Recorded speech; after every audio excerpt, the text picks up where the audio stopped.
ingin menyampaikan bahwa apa yang akan kita bahas, kita punya dasarnya. Itu poinnya. Ya. Oke, kita mulai dari sini. Quran surah 2 Al-Baqarah ayat 45 sampai 46. Wasta'inu bis-sabri was-salah. Wa innaha lakabiratun illa 'alal khashi'in. Oke, alladzina yadhunnuna annahum mulaqu rabbihim wa annahum ilaihi raji'un. Fokus baik-baik. Wasta'inu. Kalau Anda sedang diuji dengan persoalan, apapun itu. Baik ya, saya ulang. Kalau Anda sedang diuji dengan persoalan, apapun itu, maka lihat kata kuncinya. Terimalah dulu ujian itu dengan sabar. Itu pesan Allah. Terima dulu ujian itu dengan sabar. Nanti di ayat lain dijelaskan apa fungsi maksud ujian itu. Kenapa mesti kita yang menerimanya? Nanti dijelaskan di ayat lain. Misal Al-Baqarah ayat 286. Ya, ini rumus. La yukallifullahu nafsan illa wus'aha. Yang pertama, Allah jelaskan, saya tidak akan pernah menguji hambaku kecuali dia punya kemampuan menjalaninya. Dan itu secara psikologi, motivasi yang sangat luar biasa. Jadi kalau saya diuji, rasakan, memang saya yang mampu. Gitu. Jadi kalau Anda diuji, memang cuma Anda yang mampu, yang lain gak mampu.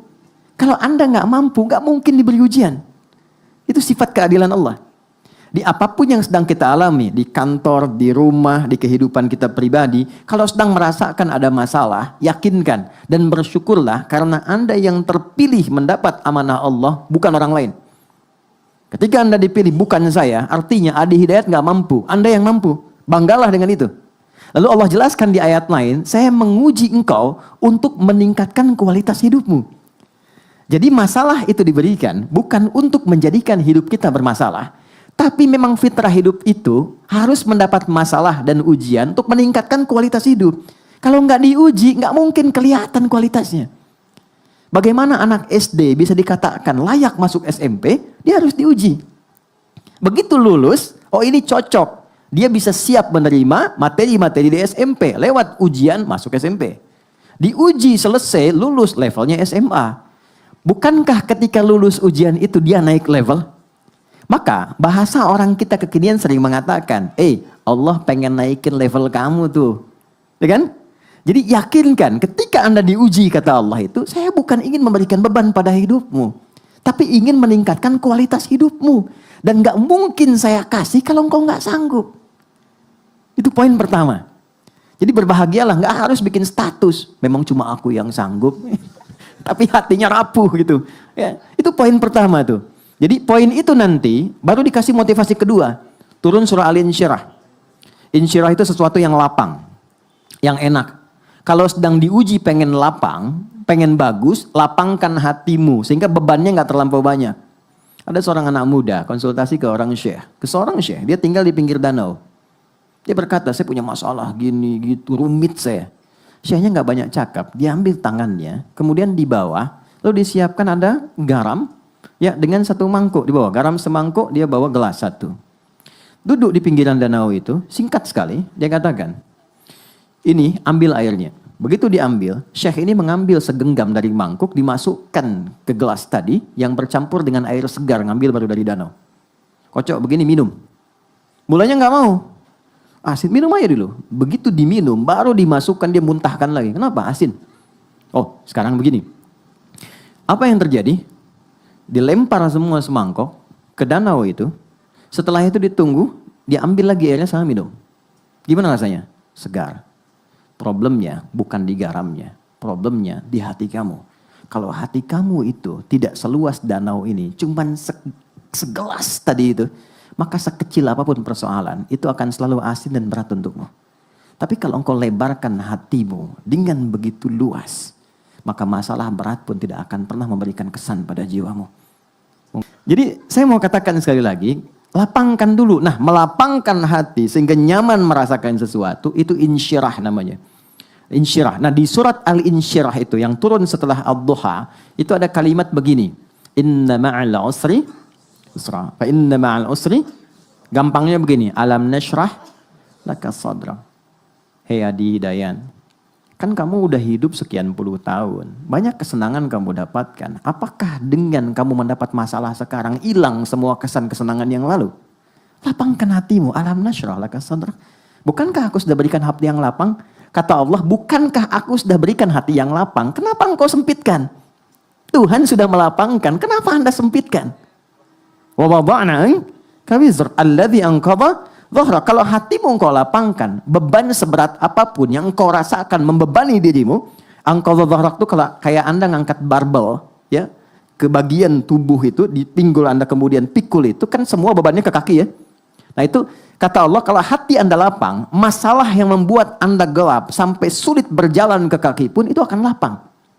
Caranya bagaimana ya Allah? Inna ma'al usri. Tanamkan, katakan pada dirimu, di balik semua persoalan pasti ada solusi. Makanya kalau sedang punya masalah, rasakan, alhamdulillah Allah mau naikin kualitas hidup saya. Alhamdulillah ya Allah, engkau pilih saya bukan yang lain. Alhamdulillah ya Allah, pasti selesai. Pasti ada solusinya. Itu secara psikologis kuat. Dan itu kita punya ayatnya, yang pakai itu, Jepang pakai itu, Korea pakai itu. Jadi di psikologi itu gini, kalau ada kita punya tekad mengentaskan sesuatu, ungkapkan. Dituliskan itu setengah, tapi kalau diucapkan makin kuat tekadnya. Dulu tahun 90-an ada Benteng Takeshi itu ya. Masih ingat gak? Sore 4:30 kan acaranya kan. Ini Benteng Takeshi itu dia mau naklukkan pakai tank kan. Masih ingat gak pemandunya bilang? Ya, kamu bisa, kamu bisa, kamu bisa. Berkali-kali didoktrin begitu. Sampai dia berusaha dan bisa. Dan sekarang Korea praktekkan. Setiap anak TK, SD baris, dia harus katakan lebih dari Nippon, lebih dari Nippon. Harus lebih dari Jepang. Dia tempatkan, ini yang pernah jajah saya. Kita harus lebih daripada itu. Maka yang terjadi, Jepang bikin Honda, dia bikin Hyundai. Itu kan? Jepang bikin ini, dia bikin itu. Jepang ke Piala Dunia, dia pun harus masuk. Itu motivasi. Kita tiap hari punya itu. Kamu pasti bisa. Ini pasti selesai. Gak ada masalah yang gak ada solusinya. Tiap hari. Dan menariknya, 17 kali doktrin itu ditanamkan dalam jiwa kita. Dalam sholat. Dalam sholat. Ya. Begitu kita memulai, kalimat Quran gampang. Wasta'inu bis-sabr. Kalau engkau punya persoalan, terima dulu. Dengan sabar. Sabar tuh formulasinya 3 tadi. Bukan diam. Sabar tuh 3 hal tadi turunannya. Ini pasti selesai. Tenang. Lewati dengan cara elegan.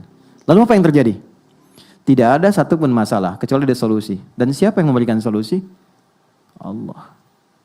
Kita nggak punya kemampuan. Kalau bukan Allah tetapkan, nggak mungkin datang solusi. Maka Allah perintahkan, datang kepadaku lewat sholat. Wasta'inu, lengkapi ayatnya, bis-sabri was sholat. Datang lewat sholat. Itulah hikmahnya, kenapa sholat 5 kali sehari. Karena nggak ada orang lewat perpindahan waktu yang nggak punya masalah. Nggak ada. Subuh, ke zuhur, sebentar lagi zuhur.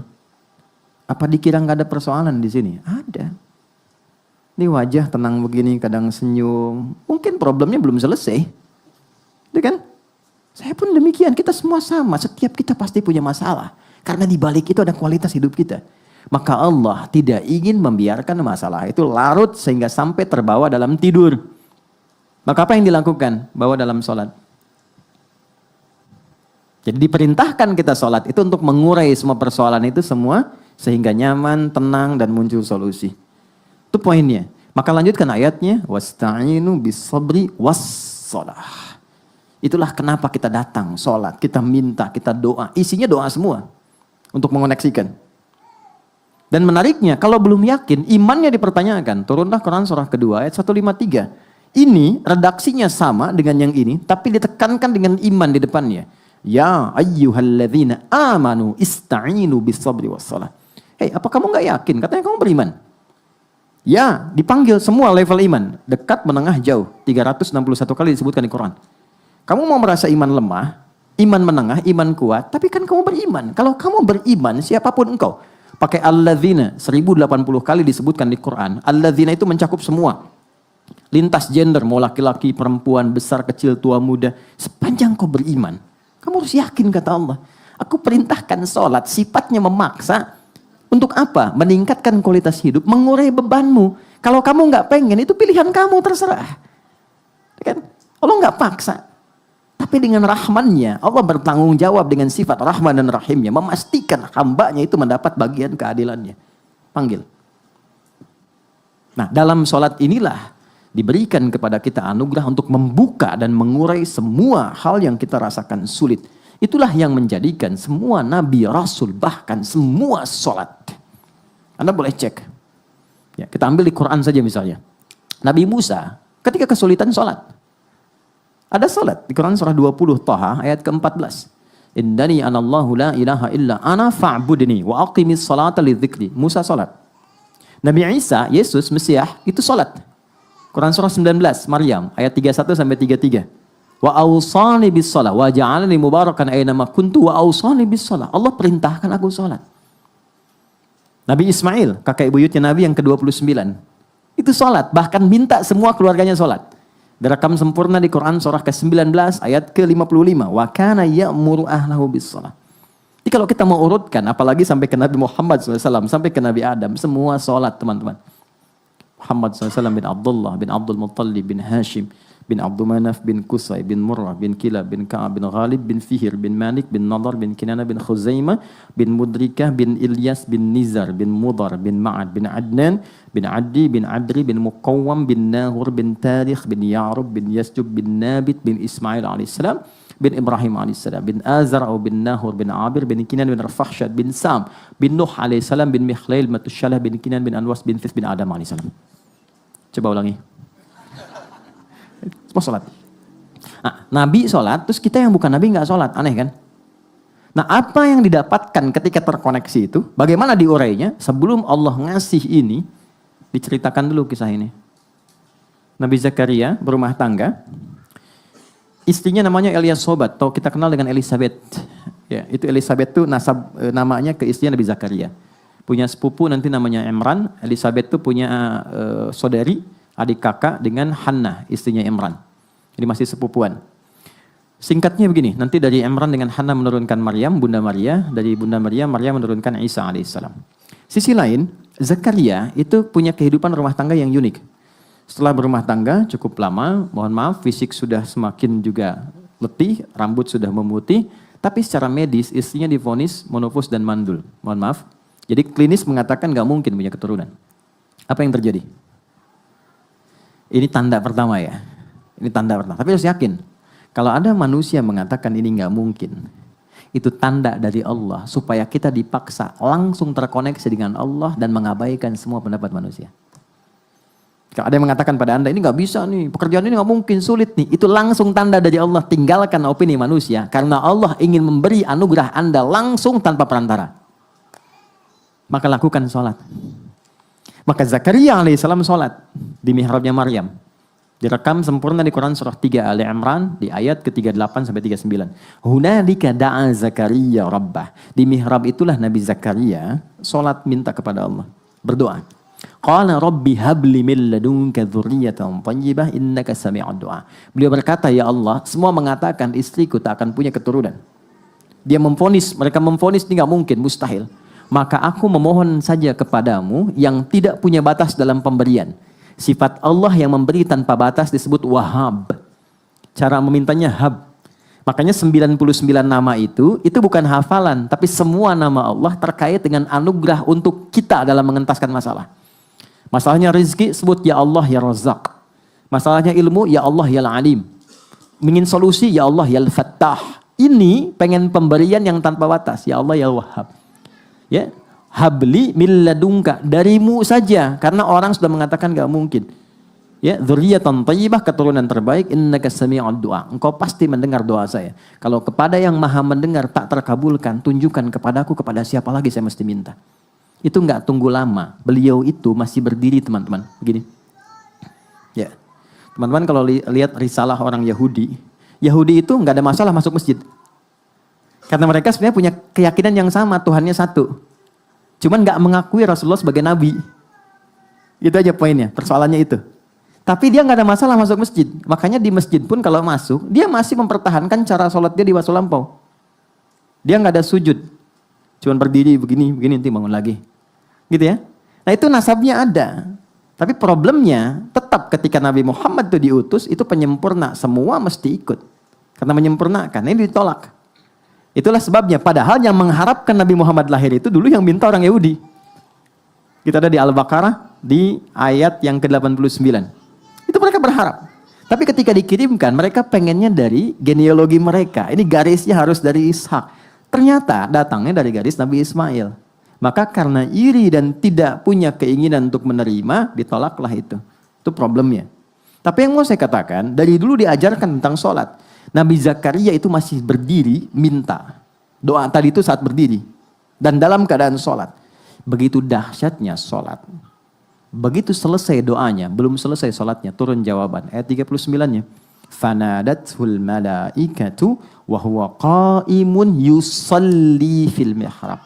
Maka belum selesai sholatnya, baru selesai doanya, turun malaikat. Sedangkan Zakaria itu masih berdiri dalam sholatnya. Annallaha yubashshiruka bi Yahya.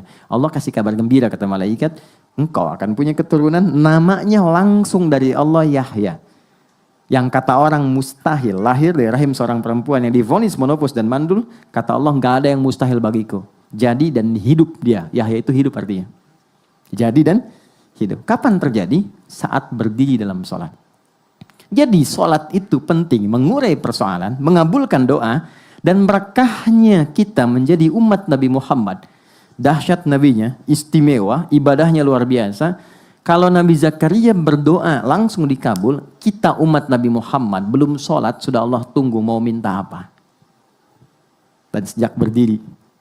Makanya nggak ada satupun sahabat ingin mengerjakan sesuatu, kecuali ketika mereka sholat, dapat jawaban. Imam Al-Bukhari tadi, nulis Sahih Al-Bukhari, 7.000 hadis kurang lebih, 97 topik, itu ditulisnya, setiap nulis satu sholat dulu. Ditulis di Masjidil Haram di Mekah, selesai di Masjid Nabawi, selama 16 tahun. Setiap mau nulis, sholat 2 rakaat, baru nulis. Sholat, baru nulis.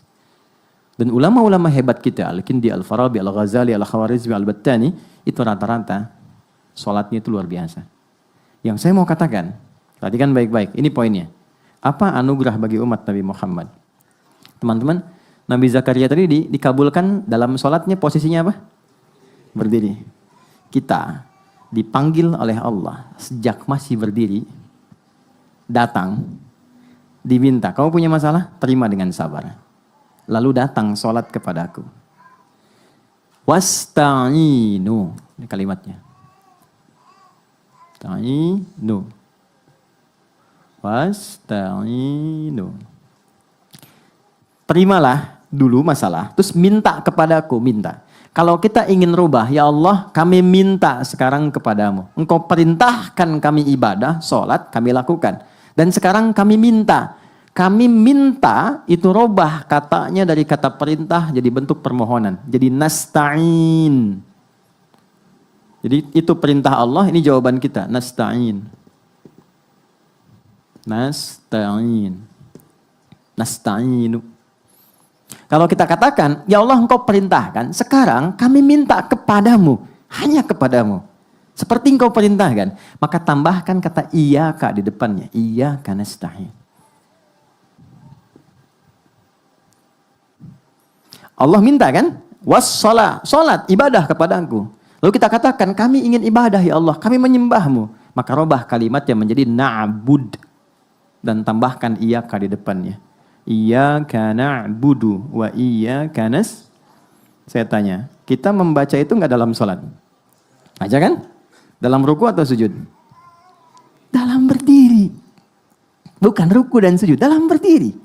Dan itu dibaca dalam Al-Fatihah. Tahukah Anda apa hadis tentang ini? Silahkan cek. Kita akan temukan hadis sahih dari sahabat Abu Hurairah.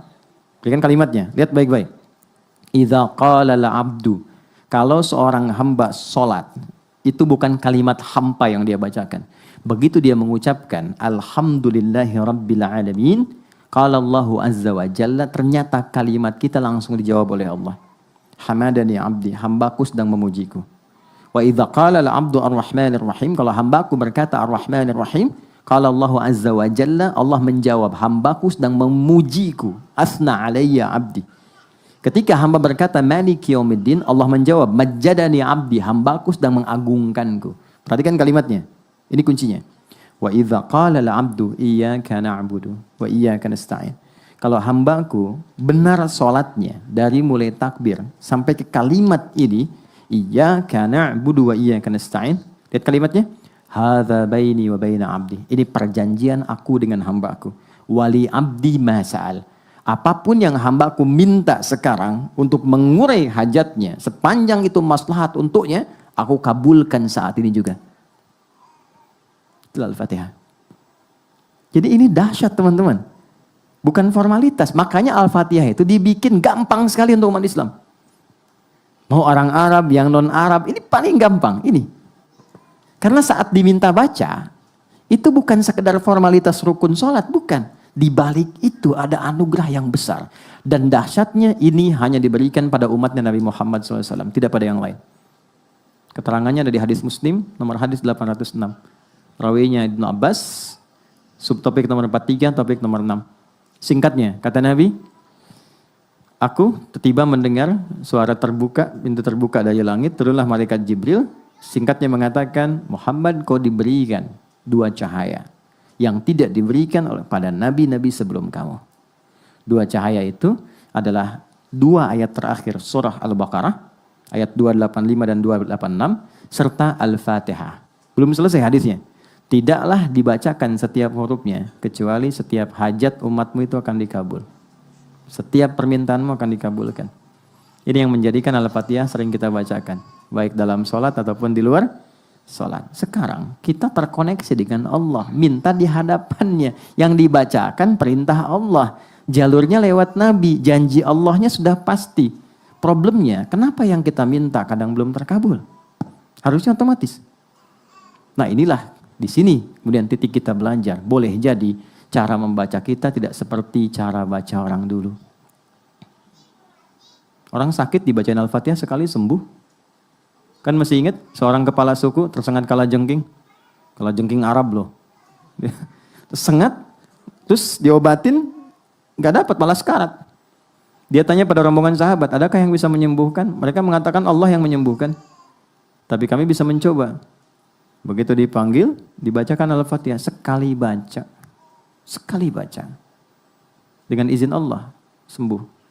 Bukan karena bacaan, bukan karena dia memulih, tidak. Tapi ketertautan koneksinya dengan Allah itu begitu tinggi. Dibacakan, sembuh. Dikasih hadiah kambing banyak, dibawa ke Nabi. Iya, mental sahabat tuh, mereka takut tuh gratifikasi. Itu betul, itu ada dalam babnya tuh. Takut, dibawa ke Nabi untuk laporan. Ya Rasulullah, terjadi begini tadi, kami dikasih kambing, halal enggak katanya? Halal enggak? Takutnya disangka jualan ayat dapat sesuatu gitu kan. Itu kesannya dalam sekali. Makanya di Quran, seperti saya, kami, para pengajar itu, enggak boleh kita orientasi materi. Wala tamnun tastakthir. Guru yang baik itu bukan guru yang ketika datang meminta tarif. Itu kata Quran. Makanya saya tanyakan Mas Dimas dan kawan-kawan. Dari sejak saya ngajar, saya larang Anda memberikan apapun. Saya menjaga spirit ayat itu. Jangan pernah, motivasinya nanti hilang. Ya, dari mana Allah berikan sisi lain. Tapi yang paling menarik adalah, begitu dikasihkan, Nabi pertanyaannya, dari mana kamu tahu keistimewaan surat itu yang bisa dipakai meruqyah? Artinya, kalau ada yang nggak sanggup lagi secara medis, kan mintanya kepada Allah. Tahu dari mana jalurnya pakai surat itu? Ya kan? Nabi pertanyaan retoris sebetulnya. Dan mereka pahamnya yang baru diajarkan itu. Ya udah nggak ada yang lain, pakai aja itu. Ya, kalau yang diajarkan Qul Huwallah, mereka baca Al-Ikhlas kan? Ini Nabi ketawa, yuk kita makan sama-sama. Dinikmati. Tapi poin besarnya adalah ketika Allah menginginkan semua persoalan terurai, pintunya dibuka dari mulai dunia sampai dengan ke surga, sampai kebaikannya, maka dalam bahasa Arab disebut dengan Al-Fatihah. Itulah sebabnya cara baca kita masih diperbaiki. Kita mesti memaknai apa yang kita bacakan, dan di titik inilah kita belajar tentang bagaimana menghadirkan Al-Fatihah dengan cara yang benar saat sholat. Bisa dipahami? Oke.